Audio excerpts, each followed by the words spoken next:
Welcome into the lounge. This is our pre-show.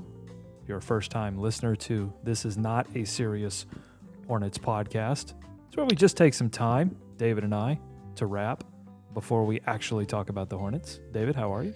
I'm good. You know, I was on Locked On Hornets, I don't know, last week. Wow, what is brag about it, time? why don't you? But they had a lounge sesh in there too, so it was fun to kind of get back into the lounge area and chat it up. Oh, I'm glad they kept that. You know, I started that on Locked On Hornets, and it's good. I'm glad they kept it. It's always nice. I don't know if you've ever, bought a house and then sold it and ever go back to like peek at what. Oh, that's all I do. Flip it, get that money, get back in the flipper? streets, flip it again. Flipper, an investor. Listen, meet me at the Ramada Inn, or what is it? The Ramada. Why did I call it? Right. What did I call it? I don't know why. Ramada Inn. Ramada Inn. For a conference on real estate. You won't regret it. There's money to be had, Doug. That's what they say. That's what the shows tell me. What I'm actually saying to you is that it's cool to like go back and see like what people have done to your house and what they've kept and what they've changed. And that's how I feel about Locked On Hornets. I like to go back and listen. I'm not offended if they change something. Because I think that's what you have to be. You have to have a level of humility and say, hey, what I did, things change, okay? The Hornets change. Yeah, exactly. People change. Things change. It's an evolution. It's under different guidance. Someone else is driving it now, but it'll always have the roots. No one's displacing the roots. Okay. I feel sufficiently lounged. Are you sufficiently lounged? Let's do it. This is not a Serious Hornets podcast. I am Doug Branson. I am joined by David Walker, and I'm joining you from a new studio. I recently moved, so that's why we are a couple of days late on this show, but happy to be with you. I'm live from Nashville. David is live from Charlotte. You can watch us live, actually, on YouTube. The link is on our Patreon page, patreon.com/HornetsPod. But we go live on YouTube throughout the week. If you subscribe, you get alerts. We are not currently at the place, David, where we are ready to commit to a time and a day. We're getting there. No, God, no. It's infrastructure month here at This Is Not a Serious Hornets podcast. We are currently building the infrastructure. I knew I was going to move, so I didn't want to commit knowing that was coming up. But we are getting the infrastructure in place, including this hat tree that I've built that I'm now showing on the YouTube. I've built. You built that? I built a hat tree. Well, it was manufactured in Indonesia and sloppily made in America by Doug Branson. Okay, assembled. You assembled it. That's fine. Okay, if you want to say assembled, that's fine. If you want to use that language, that's fine. I feel like I made it, but there you go. I got a hat tree cam. You can keep track of the collection. It is building slowly. I also have a picture of Kemba up. I don't know if that's where it's going to remain, but I just felt like I needed Kemba in my office. Praise be to Kemba. Praise be to the hat tree. There you go. It's like it's like a giving tree. I recently, speaking of giving and receiving, I got a Kemba Walker T-shirt, a throwback Kemba Walker Hornets T-shirt. You just said throwback and Kemba Walker. I know. That's a little sad. I know. Shout out. It's not a lot sad because we have LaMelo Ball now, but it's a little sad. Don't be sad because it's over, Doug. Just be happy that some of it happened. But shout out to my buddy D Mart. He hooked me up with a really. I wish I had it. I'll get my T-shirt tree out for the next show so I can show it to you. But you got to build one. If you build it, the T-shirts will come. I'm a symbol only. Okay, I'm a symbol only. But it's a sweet shirt. It's on a Carolina blue T-shirt, and then it's kind of like a silhouette of Kemba doing one of his famous, running jumpers. It's nice. So anyway, Kemba, trees, shirts, hats, gifts. We're all over the place so far. Let's get into it. We've got a lot to talk about on this show because the Hornets are officially in the play-in. I don't know if I'm counting it as the playoffs. I'm kind of taking the postseason. Well, it's the postseason, but I'm still calling it also the playoffs, even though it's the play-in. There's a lot of terminology around the word play right now, but I'm counting it just like you count NBA TV games as national TV games. Because they are. Yeah, go ahead. Well, they're not. Well, they are. They're not. But just like that, I'm going to take a little bit of artistic liberty and say that the Hornets are officially in the playoffs. I'm not going to make a distinction between the postseason and the playoffs. To me, those are one and the same.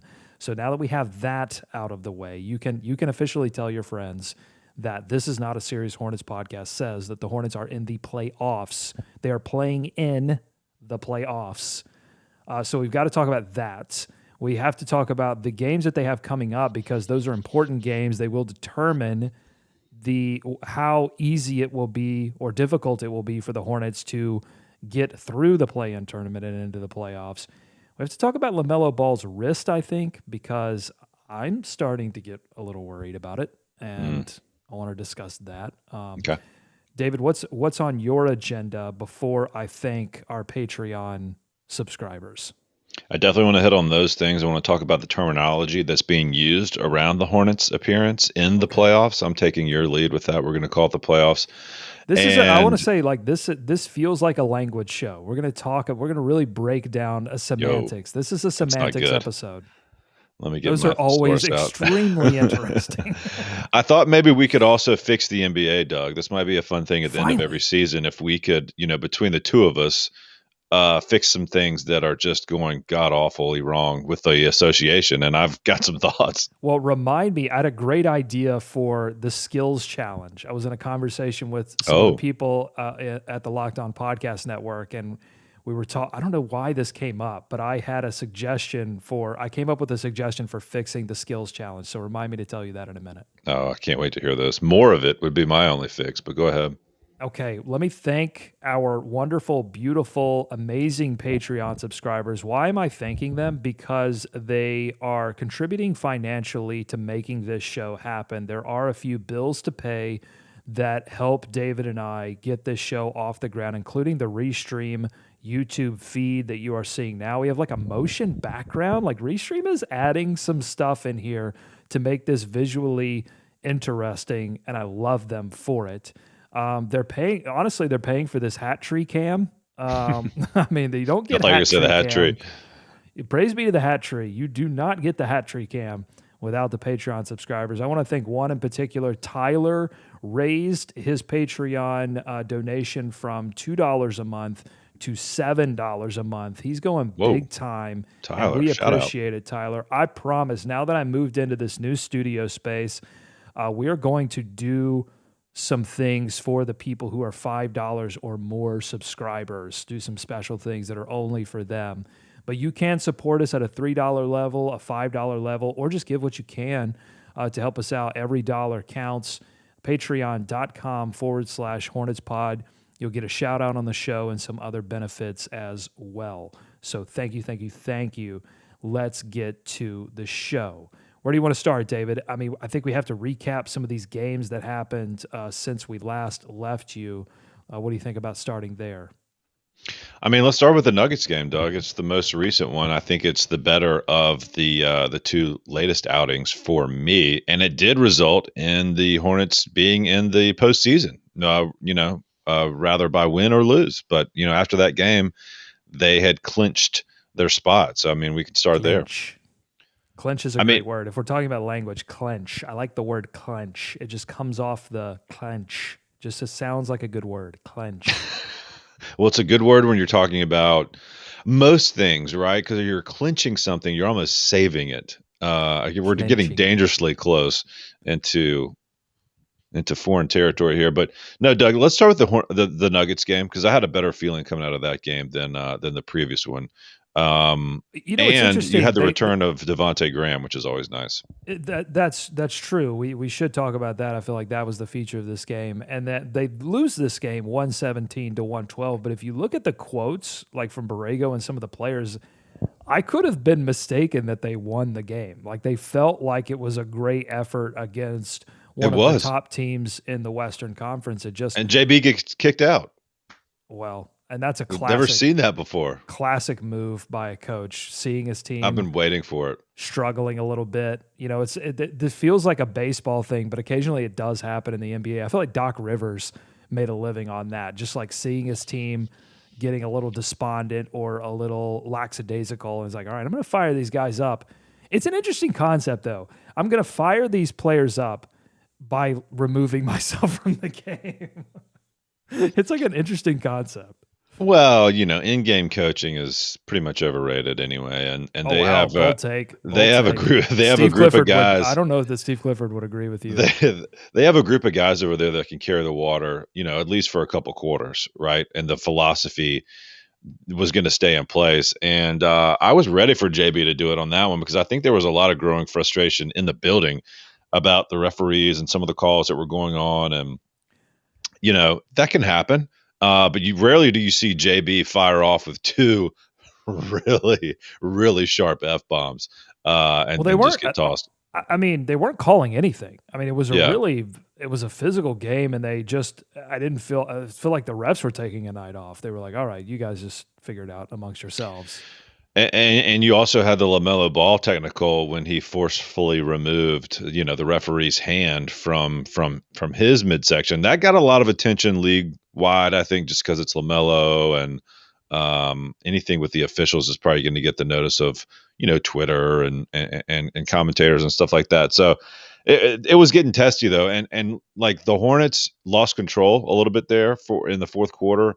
And Devontae kind of rescued them and brought them back and gave them a chance to win. But man, you look at Michael Porter Jr. and I was like, is he the best basketball player we've ever seen? We were wrong. we were all wrong about Michael Porter Jr. This is one of a myriad of players that have slipped through the Hornets franchise, and not just the Hornets. This wasn't a Hornets miss. So many teams were scared about Porter Jr.'s back during that draft, but I just think about Giannis, and there's just a couple of players that fell that the Hornets didn't get a chance to draft because they don't take a lot of chances in the draft. Well, yeah, and at the time, we were saying, look, if you're going to take a swing at where the Hornets were at that point, but the to your point, he dropped so far because the noise around his back was so loud, and literally no one knew. I don't remember there being this consensus of it's a smokescreen or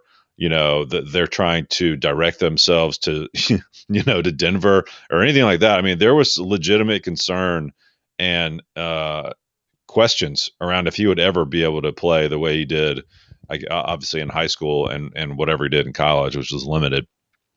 But 30 points in this game, 12 of 18, 6 of 10. Again, only countered by Devontae Graham's amazing performance off the bench, 31 points. He was a plus 17 in the game, 10 of 19 from the field, 7 of 14.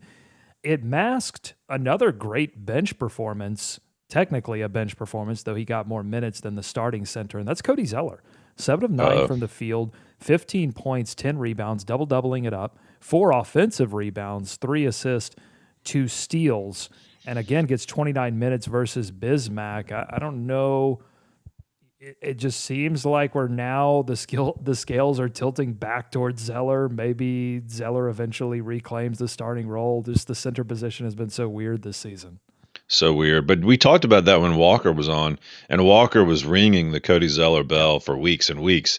And so he's got to be enjoying, I guess, as much as you can, this new ascension. But we were like, would it surprise you if JB went back to Cody? No, not at all. No.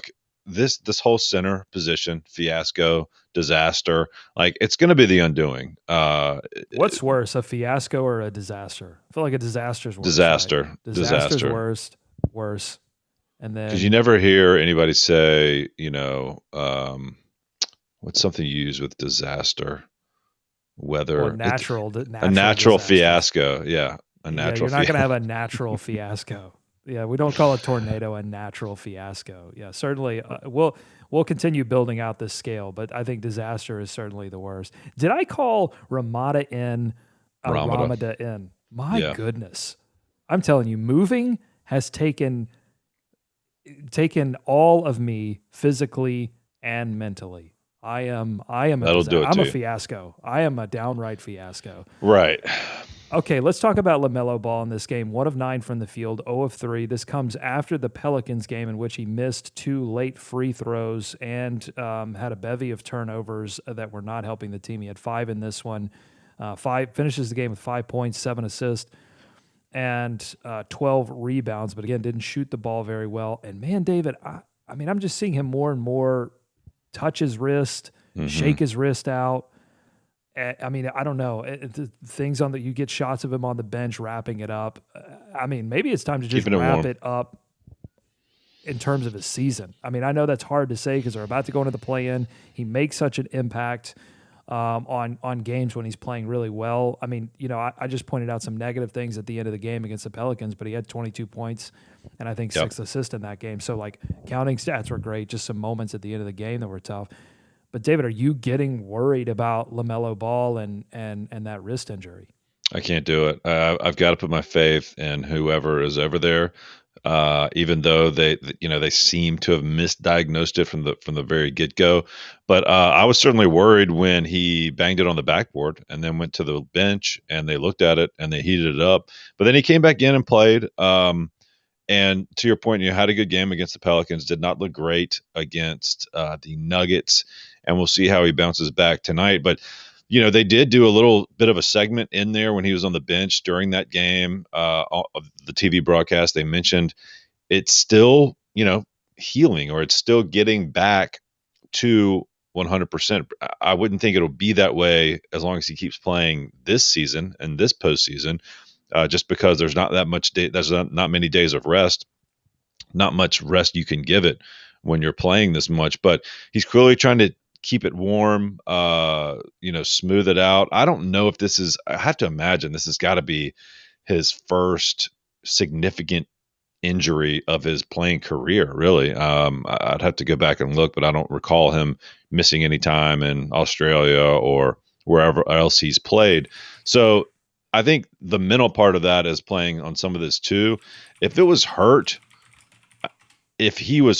I think he would raise his hand and say something, and they're obviously going to be looking at it with an extra. If he was really hurt, he level wouldn't of have care. the ability to raise his hand.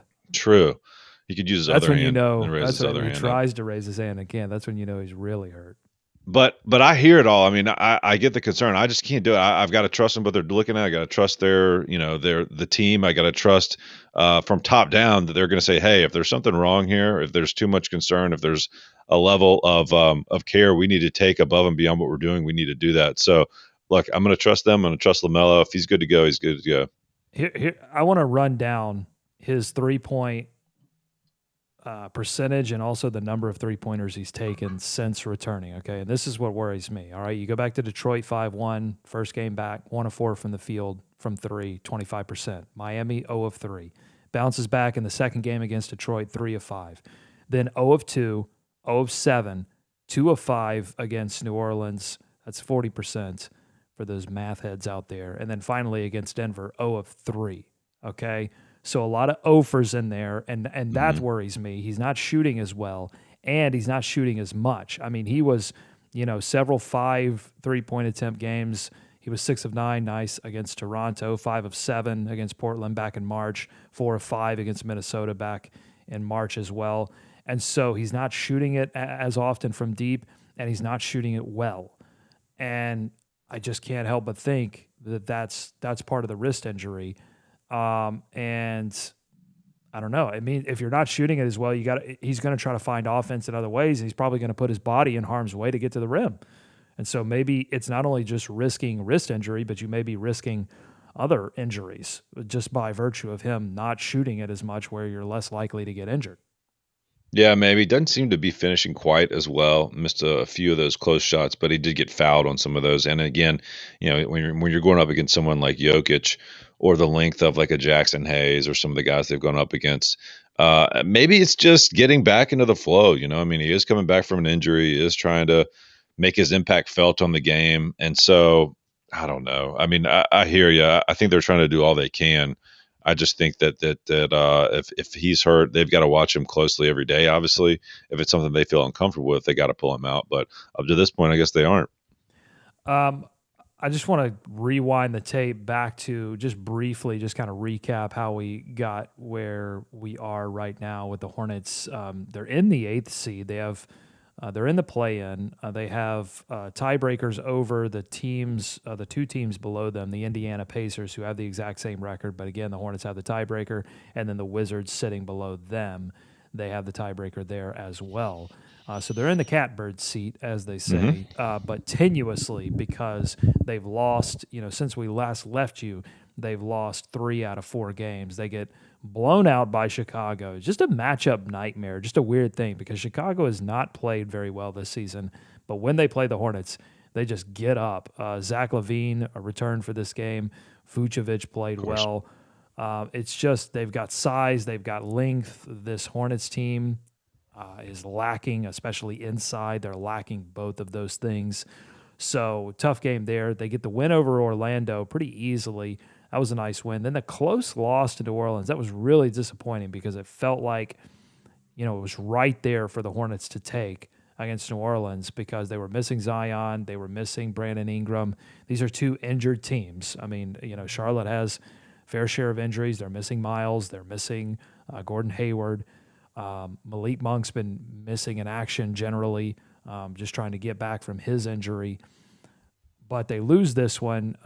Tough defensive breakdown at the end of the game. Jackson Hayes gets that little hook shot with about 45 seconds to go. Ooh, Bismack Biyombo kind of blowing it there, and then they subbed in Cody. But anyway, David, that's how we and so it has a lot of people saying, kind of transition to our next segment here. It has a lot of people saying that the Hornets are beep, beep, beep, backing in to the playoffs or the play-in games. And David, I know you're a little heated about that language. Why do we have to take the negative route? Why do we have to go to negative town on everything with the Hornets? I mean, you give the Hornets fans something to worry about, they'll worry about it. I mean, for crying out loud, they're scared their announcer is going to leave. They're scared. The minute LaMelo Ball gets drafted, they're worried he's going to leave in free agency. We got to relax. About it. I've reached a level of acceptance with that. We got to relax. Look. The playoffs, your berth in the offseason, your advancement to that level of basketball is based on your body of work in the season. It doesn't matter when it happened. It matters how it happened and how many wins you've accumulated versus how many losses you have. It's the body of work, okay? It's not in any particular game at any moment. So no body shaming of this body of work, okay? We are not going to do that here on this podcast. The Hornets have done enough work to this point to be in the 8th spot. They are in the play-in game.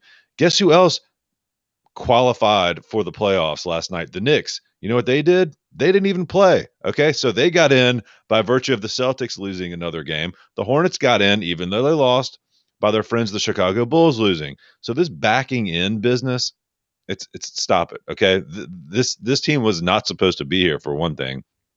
And the fact that they should be an accomplishment. They should feel good about that. Sure, they did not win that New Orleans game. They played better. I mean, the Denver game. They played better against Denver. But this is an accomplishment for this team. They need to kind of get things going back in the right direction. They need to get healthy. Getting Miles Bridges back would help.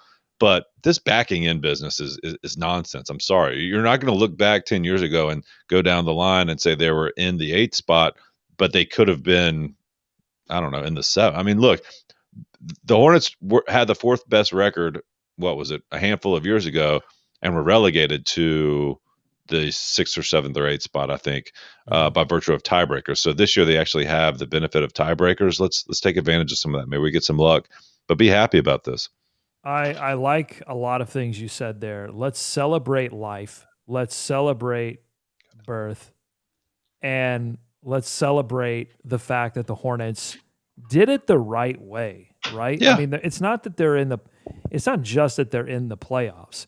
It's the fact that they've done it by savvy drafting, by developing young talent, and by being patient with some of that young talent and letting that and playing that talent the right way. Okay. So the Hornets, if the Hornets were getting into the 8th seed or ninth seed or By 10th seed. maxing out old, veterans and being in salary cap hell again, then Right. okay. Then I get it. Then I get where you would be negative about that. But it seems like, the one thing that you can be disappointed about this season, and it's not really about Gordon Hayward. It's not being disappointed in him. It's just being disappointed that didn't, turn out the way we wanted it to this season. But there is next season. You got to hope that this team gets healthier next season and we get a little bit more luck in our favor. And it's going to help the fact that it's going to be year 2 for LaMelo Ball. And going back to your point, David, about what we'll remember about this season in 10 years, it's all going to be about LaMelo Ball anyway, right? Yeah. I mean, whatever happens in this play-in, playoffs, if they get in, if they get bounced if they lose 2 straight and get bounced, or lose 1 and get bounced, all we're going to look back on this season and think about is, oh yeah, that was year 1 for LaMelo. I would love to look back on year 1 of LaMelo and think, yeah, in year 1 he made the playoffs, right? Mm-hmm. You don't want to look. I don't love looking back at like big rookies and think like, oh, well, they didn't make the playoffs in their first year. You want to look back at your, Michael Jordan, some of these huge players lifting their teams into playoff position. That's a sign to me that LaMelo is a future star. So if they hadn't made the playoffs this season, to me, I'd be a little bit questioning, like, oh no, is he really the real deal? So I'm excited. Yeah, and just about that 8th spot, I think you reeled off. They have the tiebreaker with the Wizards and Indy, right? So they've got a grand total of 3 games left. I believe the Wizards have 2 as we sit here today. One of them is against the Hornets. And the Wizards, played the Hawks 2 nights in a row leading up to this.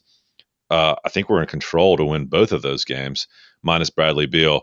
And I watched the Hawks game last night for a little bit, and the Wizards somehow let that one go. It's just odd to be on this side of that equation, Doug, because a lot of times, forever, all of the time, the Hornets have needed some sort of miracle run. They've needed to accumulate wins in a shorter period of time, coupled with someone else messing up.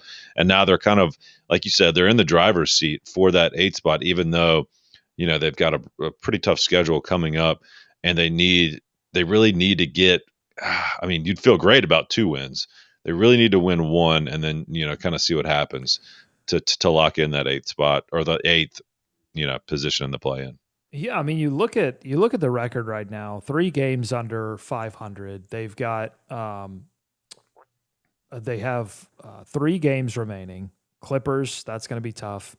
Knicks, that could be tough. Wizards are on a roll. That's going to be tough. So 3 straight games. You try to get, I think if you're the Hornets, you try to get one of those. Yeah. Sneak one past the Knicks, or try to topple the Wizards, who are going to be fighting. So that's going to be a hell of a game. And I'll say the Clippers, like, historically, not a lot of success for the Hornets. Always seems like a bad matchup just because of the star power they tend to have. But We'll see who they play. Yeah, exactly. This could be an opportunity for the Clippers to lean back. Although I would point to several games recently where teams have rested players and it hasn't, or been without players due to injury, and it hasn't mattered. Sure. It's really, the Hornets have been, I feel like the Hornets have been really, because of the issues that they have defensively at the rim, it's really been all about matchups. It's really been like, does this team, just take the Bulls, for example, a team that has beaten the Hornets with players with injuries, just because they have a few players that can really affect what the Hornets do in terms of defending the rim. So, but I think that the Hornets their record, if you look at it, if they finish a few games under 500, to me, that's okay. Like, I look at this team and I think, if you think about the injuries and you think about the fact that they don't have a legitimate center who can play both offense and defense effectively for them, I think it's an accomplishment that you're only a few games under 500 and you're not sitting in a position like the Cavaliers or the Bulls. It's you watch these games and you're right. It slaps you in the face, just the gaping hole at center. But they just, There's no way around it. The fourth quarter scoring's got to be better. The past couple games, they've really pressed the off button to start the fourth quarter, and it's killed them. To me, I'm watching these games and it's like, well, they have to shoot well, particularly from the outside. Three balls needed to help them, and that comes down to Terry and all the outside shooting. Well, and so this play-in tournament, because it's it's not a series, right? I mean, you're playing one game. And I think the Hornets are either going to shoot well and move on, or they're not. Yeah. I mean, it's simple as that. And now, do you get multiple shooters? Terry, Devontae, LaMelo, PJ. You get Miles back eventually. You need 2 or 3 of those guys to have a decent night, or it's not going to happen because you don't have a ton of bench presence, and you're going to struggle defensively. So you have to score a lot. So it really is going to come down to that. But I think it speaks to, if you want to talk about like what the season has meant, I think it speaks to the fact that JB has done a hell of a job as a coach. I think it speaks to the fact that these players, especially the young guys, have fought like hell, and the veterans have done enough to support those young players. The fact that I think you look back on the sort of win profile of this team, I think they won a lot of games that they were supposed to. They lost a few critical games. They played well in close games early, and then I think late in the season they lost a few that they should have won, and that's why they find themselves just a few games under 500. So, and a lot of that I think has to do with health. For sure. This team, when they were at their best in the high times of the season, was the most fun team in the NBA. That's what I'll remember from this year. Not to write the obituary without having been there, a week from now, see where we are. But look, I think that they surpassed anything, and then a lot of that has to do with LaMelo. But it feels like forever since Gordon Hayward's played. Terry's been unbelievable. He's taken up the mantle for Kemba here, and I mean, look, if you want to be honest. Now the time's been shorter, but I feel almost better when Terry has the ball at the end of these games than I did certainly at the last runs for Kemba. I mean, I know that sounds crazy, but he wants it. He's got so much fight in him, and even when he's having a down night, he's able to manufacture ways to put his impact on the game. So like, there's been so many elements to this season that have been such a nice surprise and legitimate. Like, none of this feels like it's going to wash away in the offseason.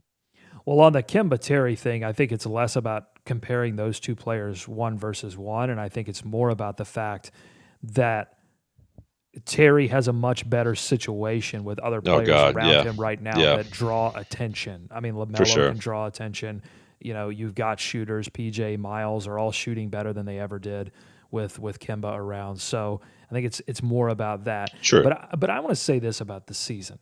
I know this has been a serious Hornets podcast. Unfortunately, we haven't gotten to it because I think it should be around playoffs time. This is serious. It's serious. Sounding serious, the playoffs for real. But I want to say this. This season was a stage-setting season, okay? This was about getting people's attention and setting the stage to be taken seriously next season. So whatever the Hornets end up accomplishing in the playoffs, I'm going to be proud of and say, okay, now it's about what's next. Now I think next season there will be more expectations on JB. Oh, yeah. And there are going to be more expectations on LaMelo. They'll probably be sky high on LaMelo. MVP. And more expectations on everyone on this team. And they've got to find a center. I mean, my God, I can't do another season of this. I swear to God, I can't. I love Cody. I love Bismack for all they've done here. Look, I can't do it. I can't do it again. They've made me want Andre Drummond, and I hate them for that. I need a center. They've made me want Hassan Whiteside. Okay, I'm serious. I don't know if I'm there yet, bro. Look, we can't do it again. Gastonia, hashtag.